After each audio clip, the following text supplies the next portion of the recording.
બનાસકાંઠામાં અસરગ્રસ્ત ગામોની મુખ્યમંત્રી વિજય રૂપાણી મુલાકાત લઈ રહ્યા છે।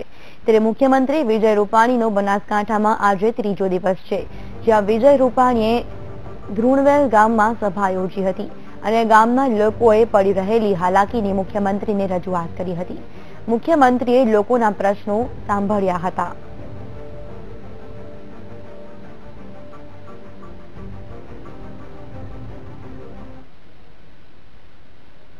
બનાસકાંઠામાં આવેલા પૂરને લીધે અત્યારે બનાસકાંઠામાં પડેલા ભારે વરસાદને કારણે પૂરની પરિસ્થિતિ સર્જાવા પામી। રાજ્યના મુખ્યમંત્રી હાલ અહીં જે 5 દિવસના પ્રવાસે આવેલા છે। 5 દિવસ સુધી તેઓ જે પૂર પીડિતના જે લોકો છે, આ તમામ જે લોકો છે તેની સાથે રહેવાની અને તે તમામ જે લોકો છે તેને સહાય પૂરી પાડવાની જે અત્યારે કામગીરી કરે છે। આજે મુખ્યમંત્રી ધ્રુણવેલ ગામની મુલાકાત છે, જે 3 દિવસ આજે તેમનો ત્રીજો દિવસ છે, ત્યારે જે તમામ જે લોકો છે પૂર પીડિતો જે આસપાસના ગામના જે ગ્રામજનો છે તેઓ જે મુલાકાતે આવે છે, પોતાના પ્રશ્નો જણાવી રહ્યા છે અને જે તમામ જે પ્રશ્નો છે તેનું નિરાકરણ લાવવા માટે પણ મુખ્યમંત્રી પોતાનું આશ્વાસન આપ્યું છે અને ટૂંક જ સમયની અંદર જે તંત્ર છે તેને કામે લગાડીને આજે તમામ વિસ્તાર છે તેને સાફ સફાઈ કરવામાં આવશે અને તમામને જે જીવન છે તે કાર્યરત કરવામાં આવશે તે પણ આશ્વાસન આપ્યું છે। કેમેરામેન પ્રવીણ વાઘેલા સાથે મેહુલ દુધરેજિયા, VTV।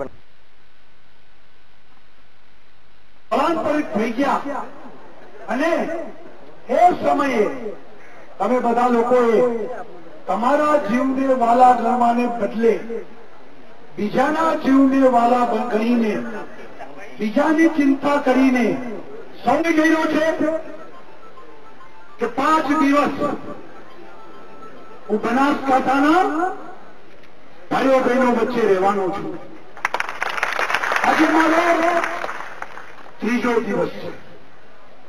ધાનેરા જઈ આવ્યો, રાધનપુર, સાંતલપુર, પછી કાંકરેજ, થરાદ, આજે હું લાકડી વિસ્તારમાં આવ્યો છું। બપોરે દાંતીવાડા જવાનો છું, કાલે ધાનેરા જઈશ, વાવ જવાનો છું, પાકિસ્તાન બોર્ડર ઉપરનું છેલ્લું ગામડું એના ભાઈઓ બહેનોને પણ મળવા જવાનો છું।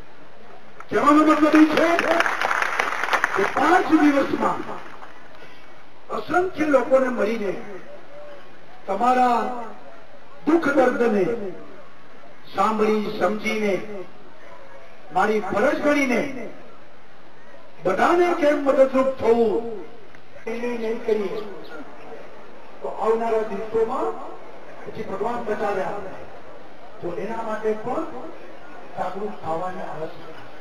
જેમ કચ્છમાં અને એના વખતે આ સ્થળાંતરની યોજનાનો પણ વિચાર આગેવાનો કહે, અધિકારીઓ સાથે બેસે, સરકાર બધી મદદ કરવા તમને તૈયાર છે। આજ મામલે સંવાદદાતા મેહુલ દુધરેજિયા જોડાઈ ગયા છે ફોન લાઈન પર। મેહુલ, જે રીતે બનાસકાંઠાના પ્રવાસે છે હાલ તો સીએમ વિજયભાઈ રૂપાણી, ત્યારે હાલ કયા પ્રકારની કામગીરી થઈ રહી છે અને લોકોને સહાય માટે શું પ્રયત્ન થઈ રહ્યા છે? જે રીતે 5 દિવસના જે પ્રવાસ છે બનાસકાંઠાના વિજય રૂપાણી ત્યારે અહીંયા આવી ચૂક્યા છે, ત્યારે આજે તેઓનો પ્રવાસનો ત્રીજો દિવસ છે। આ ત્રીજા દિવસ દરમિયાન તેઓ પૂરગ્રસ્ત વિસ્તારના જે તમામ લોકો છે તેને મળી રહ્યા છે, મુલાકાત લઈ રહ્યા છે, સાથે સાથે તેમના જે પ્રશ્નો છે તેને પણ સાંભળી રહ્યા છે। અત્યારે પણ તેઓ 2 ગામની મુલાકાત લીધી, ત્યારબાદ જે દાંતીવાડા છે ત્યાં જવારવાર રવાના થયા છે, પરંતુ જે પ્રમાણે જે 2 ગામની મુલાકાત લીધી ત્યાં લોકોને તેઓ સાંભળ્યા, જેના પ્રશ્નો હતા, સાથે સાથે તેઓને આશ્વાસન આપ્યું છે જે પ્રમાણે કુદરતી હોનારત છે તેમાં માનવતા ને એકમેક થઈ અને સેવા આપવાનો જે ટાઈમ છે પણ તમારા કોઈ ઘટનાઓની ચિંતા નથી, તે પ્રમાણે જે લોકોને નુકસાન થયું છે, પ્રાણીનું જે નુકસાન જી બિલકુલ, આભાર તમામ જાણકારી બદલ। માટે એક પશુથી 40,000 રૂપિયા આપણે રાહત આપીએ છીએ જે મૃત્યુ પામ્યા છે, અને ખેડૂતો માટે હવે સર્વે થઈ અને અમે રાહત જાહેર કરીશું। કાલે જન્મદિવસ છે આપનો સાહેબ, હજી માણસો આપની પાસે ઘણી આશા રાખી રહ્યા છે। ના, ચોક્કસ કાલે જોશું।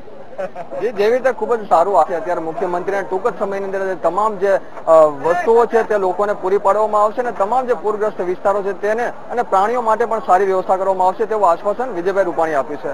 કેમેરામેન પ્રવીણ વાઘેલા સાથે મેહુલ દુધરેજિયા, VTV બનાસકાંઠા।